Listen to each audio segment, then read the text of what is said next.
మన కాంట్రవర్సీని దాటి కాంట్రవర్సీ చేయగలరా మీరిద్దరు? I thought I should title this episode. God does not censor. Yes.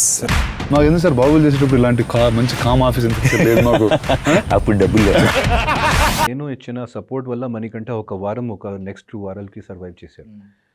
So నేను నబీల్కి కూడా చెప్పాను, వేరే వాళ్ళు కూడా చెప్పాను, మీరు అస్సలు మణికంఠ గురించి మర్చిపోండి.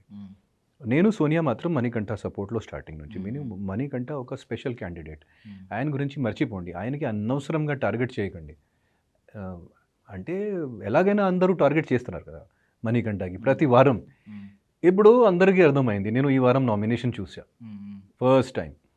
ఇప్పుడు అందరికీ అర్థమైంది మణికంఠకి బయట చాలా పాపులారిటీ ఉంది. ఈ వారం మణికంఠ నామినేషన్లో లేదు. అంటే ఇది ఒక పెద్ద ఆశ్చర్యం, ఒక shocking. Manikanta is not in nomination అంటే అందరికీ అర్థమైంది ఇప్పుడు. So they are not targeting. అది ఒక గేమ్ ప్లాన్.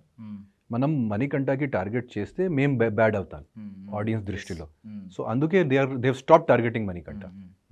ఒక టేస్టీ తేజ తప్ప ఎవరు నాకు yes కార్నర్ చేయలేదు. కార్నర్